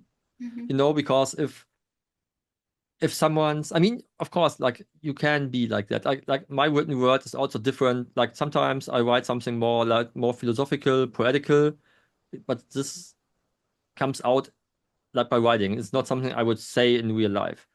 But if I would, I'm trying to stay away from words, especially like when, mm, so when I communicate that I don't use words I would not use in my like in a normal conversation. It may happen at times, but not all the time. But right. for example, I coach a photographer, and he wanted to have like young couples who are a bit more alternative, who would like not, let's say, not get married in churches. Like this was his kind of way. Like maybe he wanted, let's say he wanted to boho people. But then on his website, it was a German photographer, and he like it's hard to explain that because not every person will get this difference between like how in German you can use formal and informal Right. versions of you. Yeah. But so he was using the formal version of you. So he was talking to them as "sie" all the time. And I was like, Hmm. how do you feel like you're gonna attract young people if you "sie's" them? You know, it's not working. Like because they don't feel spoken to. It feels like you're speaking to their parents. Trying to understand the target audience, trying like also see if they know who the target audience is. And then it's about making people understand that like a brand is not just a logo or a font. And many Hmm. people feel like, hey, I have a new logo, no, I have a new brand. Like, no, you're not. Yeah. It's a piece of the puzzle. But then it needs to be like, do you want like is your brand connected to you as a person or completely disconnected? This is also like a different approach. Like, I mean, I could build like completely different persona as as the artist. you know? Hmm. Or maybe go be more artistic and say and try to have my copy on my website being like, as if it's written like in an exhibition where someone writes about you in a third person. Like Björn's work is so immersive, so full of story. This Yeah. could attract a whole different crowd. Yeah. Um, then it's about like trying to find the why of the people. Like what do they care about? What do they want to show? Um, if again, I would say like if you let's say look at luxury genre again because it's easy to it's so distinctive, so it's easy to explain. Of course you want to show like all those brands that are hip in the moment or timeless, another to use another buzzword, whatever timeless means. Right. I don't know. Um, then like or do you want to speak to hip people? Maybe that you should show like sneakers that are hip at the moment or other things. Or do you want to, let's say, do you want to speak to like more geeky people? Maybe try to show something that is part of their world. Like, shooting, if you shot a wedding with people wearing, I don't know, like any Comic Con gimmicks like masks or something. You could Yeah. you could attract these people or be more techy, or if you want to be into like music and this is your thing, maybe go into towards that. And then try to I would say I would try to look at all of this and try to see like what does the vibe feel like of the brand and the Yeah. person. Does it match to what they think it is? And for example, I did this for my own brand before my audition with Tim. And I asked people what they see in my work. And it's luckily most of the things people said were what I wanted them to see. So people were telling me it's emotional, it's a bit sometimes people would still say dark, even if it's not dark, but people would say dark, whatever that means. But it's always was like it's heartfelt, it's raw, it's gritty, it's real. It's artistic, and all of these things I wanted. Um, and so it's trying to find these kind of words for people. Like, for example, if you would have to describe your brand in 3 words, what would these be? I You love know? this direct question. And then like looking at the photos, do these photos Match up. convey and match Hmm. these words? Does it fit? Then you would look at these photos, and I always feel like sometimes it's hard for people to understand what their strength is in photography. Like finding like because everybody's like marketing with portraits, and but you would be a photographer who hates shooting portraits. So why would you show portraits? Because you hate shooting them. Yeah, that's a And very, so it's about that. Sometimes it just helps curating people and telling them, hey, show me 3 of your blog posts and your galleries to that, and I will tell you which photos I feel tell a better story than what you chose. Because maybe the way you told it isn't really so emotional as it could be. Because it's always easier to do it from the outside because you don't care about the darlings. You don't know who the people are. You just care about the photos, and you say, "This is a great photo. Why is this not in your blog post?" You know? And people will tell you, "Yeah, because I never see these photos in other people's blog posts." Or I blocked because my couple who's on those photos, they might see it and they might think the photo's missing. But you do not block for your former couples. You block for the next couples to future be, ones. you Yeah. know? And there's so much things you can do. Like for example, if you go to my website right now and you look at a story of the wedding, I start out with a big hero image, and then it's like a big title on it, but it's not SEO optimized. It's more like it's not an H1. It's just like a movie title. It's supposed to look like a movie title. And then you scroll, and then you have some sort of text coming in that scrolls about the same above the same image. So it's more like a movie intro, telling like dragging you into the story that's about to be told. Yeah. Because I'm trying right now, I'm trying to find ways to tell wedding stories differently, but I haven't really found it yet because the easiest way is always to be just chronological. but I would like I it to know be you've more. always talked about that, right? I would like it to be more. There was a time when I just reordered them randomly, but now I'm trying to find a way to tell a story that's not just the main wedding story, maybe. And I have a wedding where I'm just working on it. It just takes so much time, so I'm not sure if I want to do that for every wedding because it's time wasted because people will not notice that.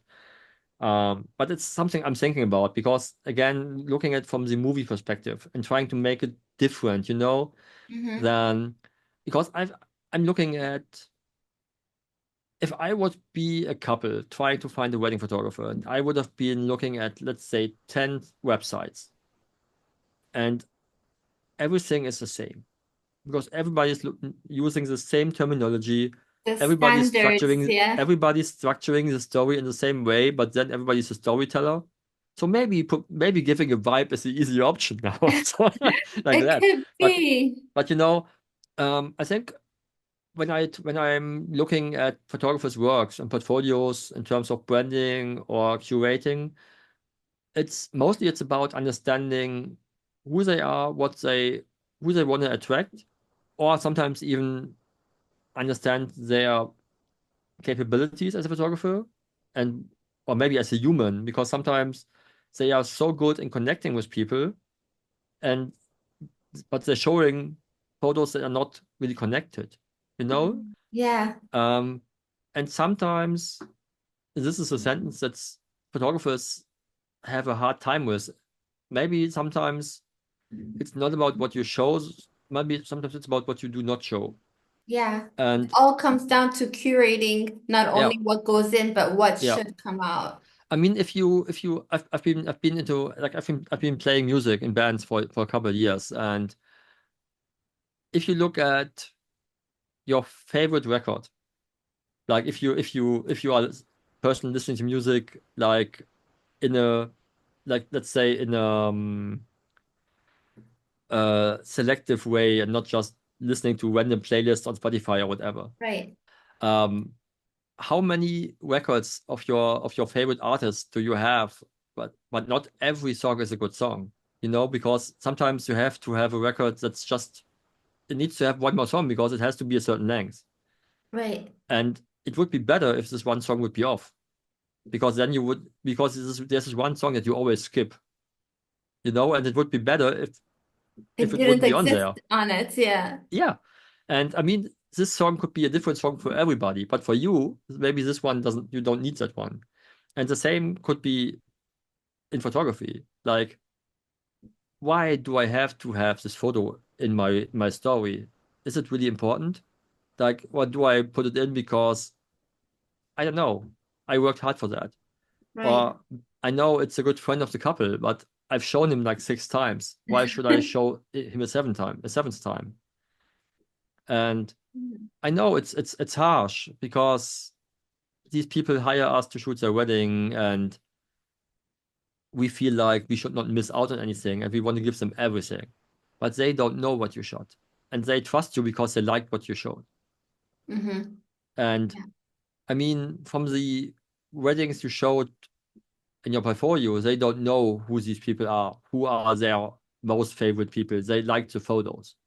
And in the best way possible, you would get these kind of photos of the people who matter the most for them. exactly. And if you don't, because sometimes those people will not like to be photographed, you just can't do it. But then it's all about communicating that. And then, like, I mean, I look at it at the portfolio from photographer more like from the artist creative standpoint, not just from not only or maybe less than a business standpoint. Mm-hmm. And I wonder, and I feel like, do you have to show the same photo over and over again? I mean, if it's in a blog post about a story, of course, because then it belongs to the story. But if you have like a portfolio section and everything looks similar, like you have I see 5 photos of looking at my work, like, I always do this Wes Anderson kind of thing where people just awkwardly stand somewhere and feel like they don't belong. And I love Right. the shot and it works almost in every location. And I do this basically with every couple if they like this kind of thing. because I feel like you can put it up on your wall and it looks a bit disconnected from your own ego, and it's more like you're part of something, and it's not like you're this narcissistic Yeah, person who, yeah, you know, exactly. Up on the uh, wall. and but in my portfolio, I would not need this like 5 times, Yeah, maybe twice to understand, or maybe to to make communicate them it, and that's to enough. communicate it's a Hmm. piece of my style. So it's not Yeah. just a one-off, but more than that, maybe not. This is why I love talking to you because you give me always so much to think about and ponder. Do you know what I mean? And Yeah, I mean, for anyone listening, it's really about taking what resonates yeah, for this person. You know what I mean? I feel like we went through so many things, but I from my full heart can only say for people who feel like they need more guidance, like I know that your heart would be into really giving honest feedback, yeah. right? I, Because it's I mean, really yeah, about, I mean, because I mean, if I would give you something you want to hear, it wouldn't help you, you know? I think it's about finding this thing that kind of gives you, like, you know, you want to wake up in the next morning and you are excited about the day, and yes, this would be the nicest thing, and not to have your job be like just a job, because or a drag where like, yeah, I yeah, mean, of course, there are weddings where I know that I book them, maybe like the first of few weddings in the season I book because I haven't booked anything yet. And so I take one or two for security, for safety reasons. And then I feel like, oh, why did I book this? I don't want to do that. It happens to me as well. And I'm honest with that. But the most perfect way, like you would be, at least on the day, you would be so excited because you can do what you love. yeah, And you know that no matter who you work with, you can shoot the things that matter to you because you showed them what matters to you, and you're not trying to follow a trend. yeah, and they're gonna love it because that's why they booked you when it all Exactly. matches up and Exactly. those weddings just hit different. You know what I Yeah. mean? This is Experiencing them and then thinking, whoa, this is what I could really have. How yeah. can I make this repeatable? Yeah. Right? It's as I said this thousand times before, it's about finding what your heart beats for, Yeah. and then you can enjoy it, and then you can do that every day because you're looking forward to that because you're happy. This is what I want to, like in my education or my mentoring, this is what I want people to understand. Like, I want to get an idea of who the person is and how we can make this work for them. Like, I'm not at all giving any business advice because this is not what I'm good in. I'm not like a business money mind person. This is Right. not like, if you want that, go Don't. somewhere else He's the because wrong everything person. I He's broke. everything I I'm tell just you kidding. might make you go broke. Yeah. But it hopefully makes you more fulfilled as a person, as an artist. Yeah. And this is what I think I can help people with, like to find, So like, amazing. Yeah. so they would have best. I mean, we have these two parts of the brain, the creative part of the brain and the non-creative part. Yeah. I can cater to the creative part. The other side has to be someone else. Find it And somewhere in the else. end, if you find another person who can do that, your business should be thriving, So hopefully. good. Yeah, and should people check out your website to find more information for that or get directly in touch with you? Like, what's the best way for them to find out? Um, I do have, like, on my website, there's a link to my educational website, It's Hafenliebe Photography. hafenliebe /weddingphotography.com. Yeah. Maybe it's better to put the link in the show notes because I will be putting it in the show nobody knows notes. how to write this weird German word that I chose as my Yeah. name for an international business. For sure. If you're on YouTube, it's going to be in the description. If you're just listening on your podcast, it's in the show notes for sure. Easy to find. I will also put the Instagram link for the few times that Björn shows up. We hope you keep on showing I up. We I want to I I see I some tried I light. tried I tried to be better with Yeah. that.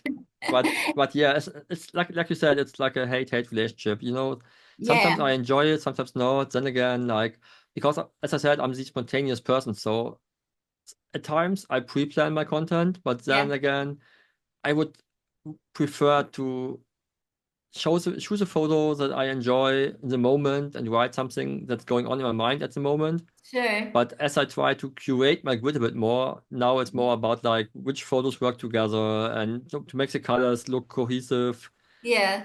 or at least to not make it boring. And then so, but as I said, I'm We're not the all planning trying person. to figure it out and see what works, so it's totally fine.